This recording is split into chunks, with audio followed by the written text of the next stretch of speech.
அன்னம்மா மசாலாவுடன் சுவையான மட்டன் குழம்பு வைக்கலாம். இதோ பாருங்கள், இதன் நறுமணம் மிகச் சிறந்தது. இந்த மசாலா தூள் நல்ல நிறத்தையும் சுவையையும் தரும். நீங்களும் இதை பயன்படுத்திய பரிய சுவையை அனுபவியுங்கள். தொடர்புக்கு Annamma masala, 3 road, Salem 4. Cell number 9600656631. அன்பானவர்களுக்கு வணக்கம். மதிப்பிற்கும் மரியாதைக்கும் உரிய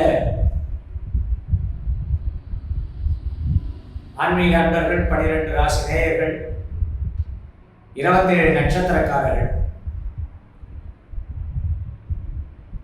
இது பராபவ வருஷம் ஆவணி மாதம். ஆவணி மாசம்னா இதுக்கு சிரவண மாசம்னு பேர். ஆவணியில் வரக்கூடிய திருவோணம் நட்சத்திரம் மிகவும் சிறப்பு வாய்ந்தது. உங்களுக்கெல்லாம் தெரிஞ்சிருக்கும், கேரளாவில் ஓணம் பண்டிகை அப்படின்னு சொல்லக்கூடிய மாதம் திரு ஓணம் அப்படின்னு சொல்லுவாங்க. இந்த திரு ஓணம் பெருமாளுடைய நட்சத்திரம், வாமன அவதார நட்சத்திரம் அதுதான், பெருமாளுடைய நட்சத்திரமும் அதுதான். அதனால அது திரு ஓணம் அப்படின்னு சொல்லக்கூடிய அவதார தினம் அப்படின்னு சொல்றதுனால அந்த திரு ஓணம் அப்படின்னு. இப்போ ஆவணி மாதம், சிரவண மாதம், ஆவணி 18/8/2026 17/9/2026 வரை 31 நாட்கள். அதில் பார்த்தீங்கன்னா 18ஆம் தேதி மாதம் பிறகுது.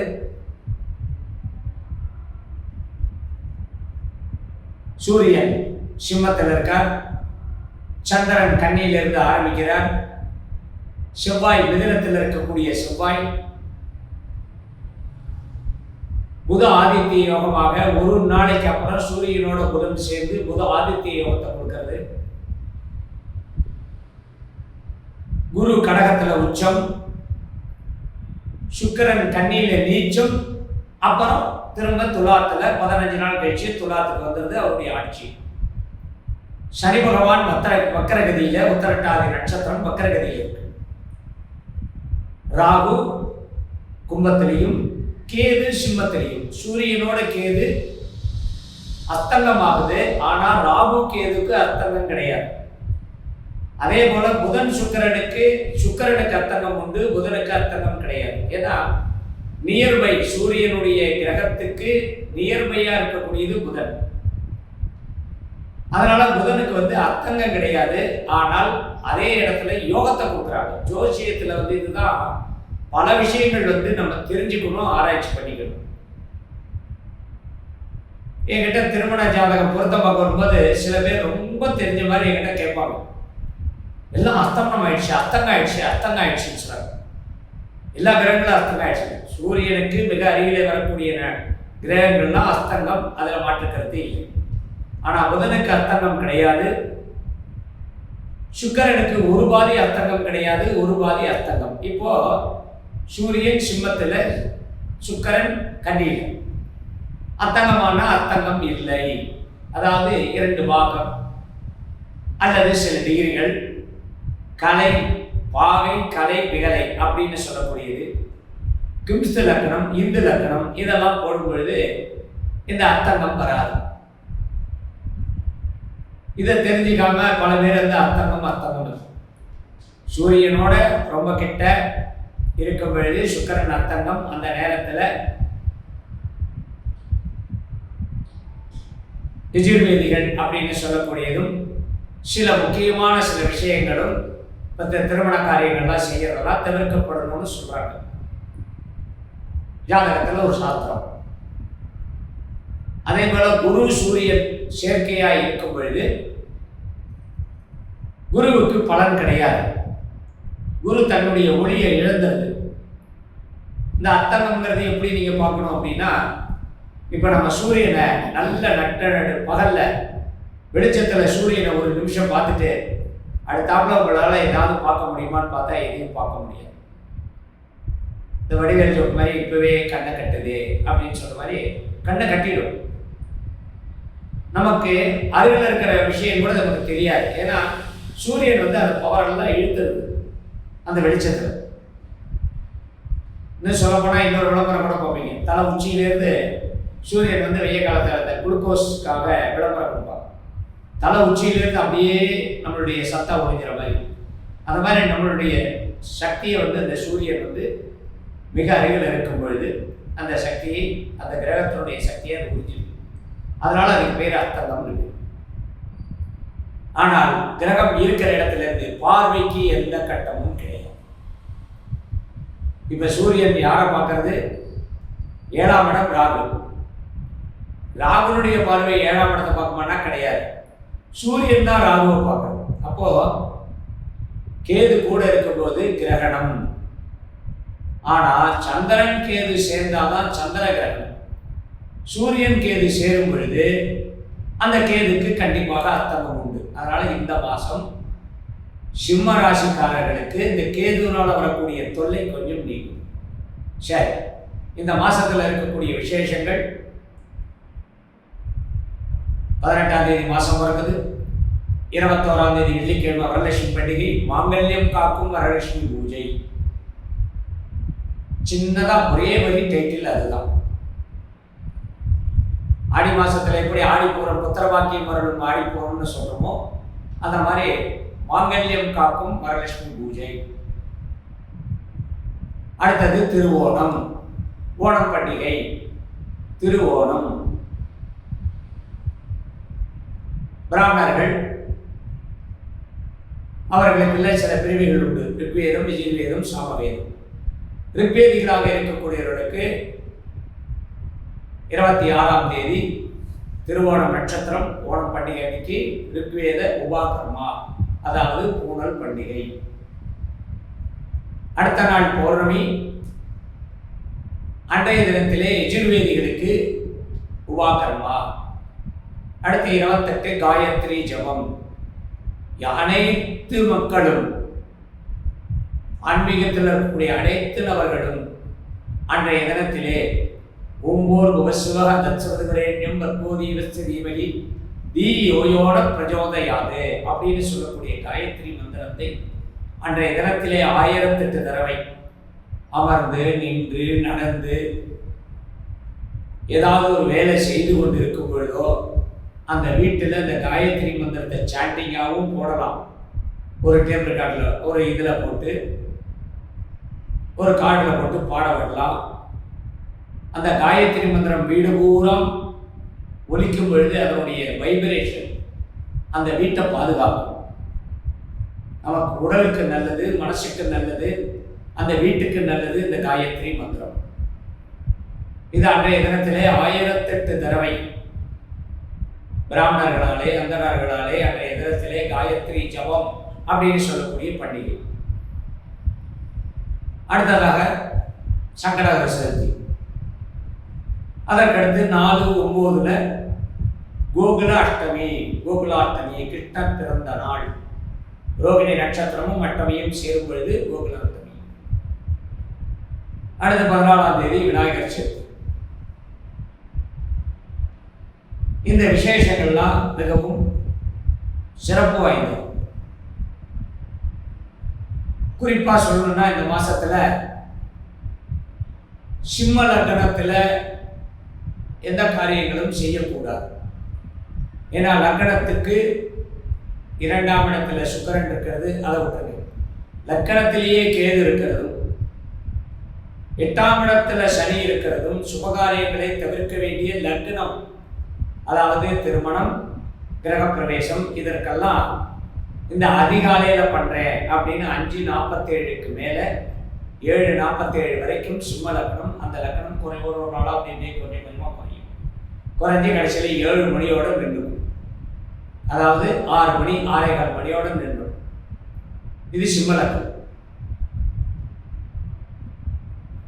இந்த மாசத்துல கிரகநிலை இந்த செவ்வாய் நான் சொன்னேன். இந்த மாசம் பூரா செவ்வாய் மிதுனத்தில் இருக்கு. அதனுடைய பார்வை தனுசு ராசியை பார்க்கறது. பார்வைகள் இப்போ குரு வந்து 5, 7, 9 பார்வை உச்சமாக இருந்து 5, 7, 9 பார்வை. சுக்கிரன் நீச்சமாயிருக்கிற சுக்கிரன் 15 நாள் அடுத்த சுக்கிரன் முறையே மீனத்தையும் மேஷத்தையும் பார்க்குறது. இந்த பார்வையை வச்சு தான் ராசி பலன்கிறது ஒரு சிறப்பு. அதே போல நட்சத்திர சாரம், கிரகங்கள் நட்சத்திரம் எந்த நட்சத்திரத்தில் உட்காருதோ அந்த நட்சத்திரத்தை வச்சு தான் சொல்றாங்க. இந்த நட்சத்திர பலன்கள்லாம் கிடைக்கும். ஆனால் ராசி பலன் தான் முக்கியம். இப்போ கிருத்திகை மேஷத்திலேயே இருக்கு, ரிஷபத்திலேயே இருக்கு. ஆனா ரிஷபத்தில் வரக்கூடிய கிருத்திகை தான் முழு பலன்களை கொடுக்கும். நட்சத்திர பலன் இதெல்லாம் தெரிஞ்சுக்கிட்டு அதுக்கு தகுந்த மாதிரி அந்த ராசி பலனை உங்களுக்கு எடுத்து படித்து அதை ஆராய்ச்சி செய்து உங்களுக்கு அதனுடைய எக்ஸ்ட்ராக்ட் அதனுடைய பலன்களாக உங்களுக்கு சொல்லுறேன். இனி 12 ராசிகளுக்கு உண்டான பலன்களை பார்ப்போம். அண்ணம்மா, பிரியாணி மசாலா சேர்க்கும் போதே வாசம் பிரமாதமா இருக்கு. சாப்பிடும்போது சுவை அட்டகாசமா இருக்கும். தொடர்புக்கு Annam masala, 3 road, Salem 4, cell number 9600656631. அன்பான சிம்மராசி என்பவர்களே, இந்த ராசிக்கு இந்த மாசத்துல ரொம்ப ரொம்ப இந்த ராசிக்காரர்கள் ரொம்ப ரொம்ப மன அமைதியோட எதை செஞ்சாலும் அது நல்லதே, எந்த கட்டமும் நமக்கு இல்லை. அதாவது இதுக்கு ஓமானம் எப்படி சொல்லலாம்? இப்போ மாசம் பிறந்து ஒரு 4-5 நாள் ஆச்சு, சம்பளம் அல்ல, ஒரு கட்டமான திடீர்னு ஒரு கட்டமான சூழ்நிலை. அது சம்பளம் வந்தா அதை சமாளிச்சிடலாங்கிற ஒரு சூழ்நிலையில நீங்க இருக்கக்கூடிய நீங்கள் அப்ப என்ன பண்றீங்க? வரல, ஏற்கனவே உங்க அக்கௌண்ட்ல சேர்த்து வச்சிருக்கிறத எடுத்து நீங்க இந்த மாசம் சம்பளமா நினைச்சு செலவு பண்ணி, இந்த மாசம் பூரா உங்களுக்கு சம்பளம் வரல, அது பிரைவேட்டா இருக்கட்டும், கவர்மெண்டா இருக்கட்டும், ஏதாவது இருக்கட்டும், இல்ல தொழில் செய்யறதா இருக்கட்டும், வியாபாரம் பண்றது ஏதாவது இருக்கட்டும், அவர்களுக்கு இந்த பண பிரச்சனையை வச்சு ஒரு உதாரணம் சொல்றேன். ஏற்கனவே உங்களுடைய இருக்கக்கூடிய சேமிப்பை நீங்க செலவு பண்ணீங்க. அந்த மாதிரி இந்த மாசம் வரக்கூடிய கட்டங்கள் எதுவாக இருந்தாலும் கடந்த காலங்களில் இருந்த புண்ணியம் உங்களை பாதுகாக்கிறது. உங்களுடைய ஜாதக ரீதியா இருக்கக்கூடிய சில நல்ல கிரக செயல்கள், நல்ல கிரகங்கள், அவர்களுடைய நல்ல விஷயம், யோகங்கள் உங்களை இந்த மாசம் பாதுகாக்கும். கரெக்டா? புரிஞ்சிருக்கும்னு நினைக்கிறேன். அதனால கட்டத்தை மற, சுகத்தை நினை. ஏன்னா சூரியன் உங்க ராசிலேயே இருக்கு, ராசி அதிபதி உங்க ராசிலேயே இருக்காரு. எடுத்த உடனே மகம், அதுக்கப்புறம் பூரம், அதுக்கப்புறம் உத்திரம். மகம் கேதுனுடைய நட்சத்திரம். அப்ப சூரியனோட இருக்கக்கூடிய கேதுவுக்கு பலம் ஜாஸ்தி. அப்போ மனதளவுல அமைதிப்படுத்துறதும், எது நடக்கிறதோ அது நன்றாகவே நடக்கிறதுன்னு நினைக்கிறதும். பூரம் சுக்கிரனுடைய நட்சத்திரம். அந்த சுக்கிரன் 2லையும் 3லையும் இருக்கிறதுனால குடும்பத்துக்காக நீங்க செய்யக்கூடிய அத்தனை விஷயங்களும் உங்களுக்கு நல்ல ஒரு பாதுகாப்பு, நல்ல ஒரு செயல்கள். நான் ஏற்கனவே சொன்ன மாதிரி சேவிங்ஸ்லேருந்து எடுத்து செலவு பண்ணக்கூடிய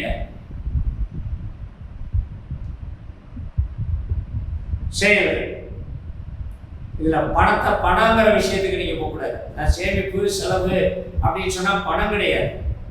அதாவது வரக்கூடிய கட்டங்கள் செலவு, அதை காப்பாற்றக்கூடிய கிரக வலிமை சேமிப்பு அப்படி வச்சுக்கணும்.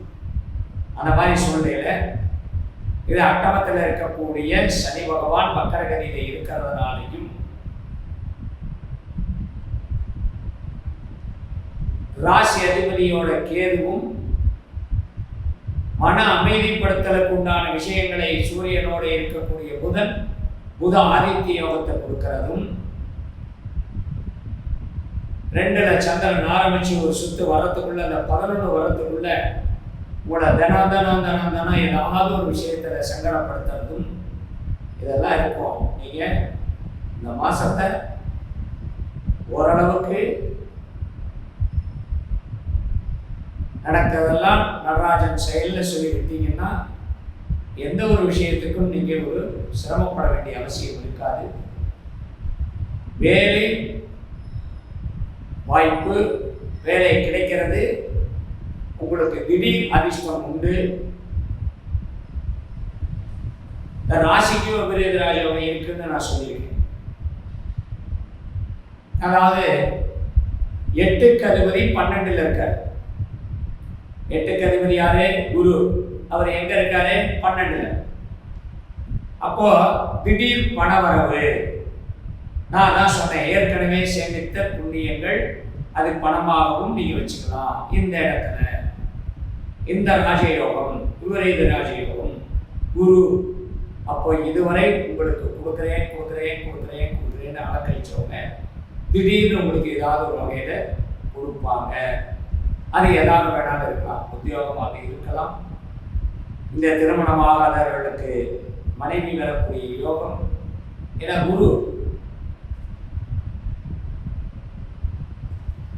அதே போல உங்களுடைய எண்ணம் செயல்கள்ல நல்ல ஒரு ஆழ்ந்த சிந்தனையினால நீங்க ஒரு உயரிய மனிதராக மாறலாம். அதாவது உங்களை பத்தி நீங்களே கொஞ்சம் தப்பா நினைச்சிட்டீங்க, தாழ்வா நினைச்சிட்டீங்க அப்படின்னா, இல்ல நம்ம செய்யறதுதான் கரெக்டு, நமக்கு ஒரு நல்ல விஷயங்கள் நடக்கும் அப்படின்னு நினைக்கக்கூடிய ஒரு உயர்வான எண்ணங்களை கொடுக்கறதும் வந்து புரிதான். அப்போ அவர் விபரீத ராஜயோகத்தில் வந்தார். 8க்கு அதிபதி 12ல். சரி, அதே 5க்கு அதிபதி 12ல் இருக்கார் இல்லையா? அதனால உங்களுடைய இந்த எந்த ஒரு கட்டம் வந்தாலும் அதை காப்பாற்றக்கூடிய விஷயத்தை திரிகோண ஸ்தானாதிபதி மறைவு ஸ்தானத்தில் இருக்கிறதுனால கொஞ்சம் நிதானம், தாமதம், ஆனால் நடக்கிறது கண்டிப்பாக நடந்தே தீரும். அப்படிங்கிற விஷயத்துல அதில் ஒரு பாதுகாப்பு உங்களுக்கு கிடைக்கும். அதுவும் குருதான். பொதுவாகவே 6க்குண்டான சனி 8ல் இருக்கிறதுனால எதிரிகளை உருவாக்கி அந்த எதிரிகளால் வரக்கூடிய கட்டங்கள், சரி சார் எனக்கு என்ன வருஷம் பூரா இப்படித்தானே இருந்தது, இந்த மாதம் என்டர்மெண்ட் என்ன புதுசா அப்படின்னா, மாற்றம், வித்தியாசம், different type of the problems. ரெகுலரா உங்களுக்கு என்ன கட்டம்? பணம் இல்லைன்னா கட்டம், குடும்பத்தில் சண்டைகள் இருந்தால் அது கட்டம், வெளியில போனால் நமக்கு எந்த காரியமும் நடக்கலை அது ஒரு கட்டம். இந்த மாதிரி தினசரி மனிதர்கள் அனுபவிக்கக்கூடிய கட்டங்கள்லாம் பொதுவாக இதுதான். ஆனால் அதெல்லாம் உங்களுக்கு சாதாரணமாக எதெல்லாம் அனுபவிக்கிறதுனால அது பெருசாக தெரியாது. புதுசாக ஒரு கட்டம், திடீர்னு போயிட்டு இருக்கீங்க, யாராவது உங்களை கூப்பிட்டு, இல்லை வேண்டாம் நான் தினமும் போகிற ரோடு தான், கொஞ்சம் மறந்தா போல ஒரு நாளைக்கு ஹெல்மெட் போடாமல் போயிடுறீங்க. அப்போ கரெக்டாக நீங்கள் எதிர்பார்க்காத ஒரு இடத்துல ஒரு டிராஃபிக் நின்று ஒரு கேஸ் போட்டால் எப்படி கட்டம்? அது திடீர் கட்டம் தானே. அந்த மாதிரி அந்த திடீர் கட்டங்கள் வரக்கூடிய வாய்ப்புகள் உங்களுக்கு உண்டுங்கிற அதுலேருந்து காப்பாற்றுறதும் அந்த குரு தான். இதை மட்டும் மனசு வச்சுக்கணும். ஆக 50 வயது, 25லேருந்து 50 வயதுக்குள்ள வரை இருக்கக்கூடியவர்களுக்கு குடும்பத்தில் அன்றாடம் நடக்கக்கூடிய முதல்ல நல்ல நிகழ்ச்சியாக இருக்கும், நல்ல விஷயங்களாக இருக்கும். அதுக்கப்புறம் அதில் வரக்கூடிய சிரமம், ஐஸ்கிரீம் சாப்பிட்டா நல்லா தான் இருக்கும், அதுக்கப்புறம் அது காய்ச்சல் வருதுன்னு சொன்னால் ஐஸ்கிரீம் சாப்பிட்டோமே அதனால தான் காய்ச்சல் அப்படிங்கிற மாதிரி ஆகும். கணவன் மனைவி உறவு நல்ல முறையில் இருக்கும், கொஞ்சம் அனுசரித்து தான் போகணும். உத்தியோகத்தில் மேலதிகாரியுடைய எவ்வளோ பிரச்சனைக்கு அப்புறம் உங்களுக்கு ஒரு சாதகமான சூழ்நிலை உருவாகும். பொதுவாக இந்த ராசியை தலைமை ராசின்னு சொல்லுவோம். 1ஆம் இடத்துக்கு இது 5ஆம் இடம். அப்ப இது ஒரு அப்சர்வேஷன், கூர்முனை. அப்ப இந்த ராசிக்காரங்களும் எல்லா விஷயத்திலையும் ஷார்ப்பாக தான் இருக்கணும். அப்படி இருக்கு. வயதானவர்கள் எதை பற்றியும் கவலைப்படாம அன்றாட வேலைகளை செய்து அன்றாட நல்ல விஷயங்களை அனுபவிங்கள். மீண்டும் சரி. அன்னம்மா மசாலா பருப்பு பொடி பொங்க சுவையில் அசத்தல், ஆரோக்கியத்தில் கலக்கல். தொடர்புக்கு Annam masala, 3 road, Salem 4. Cell number 9600656663.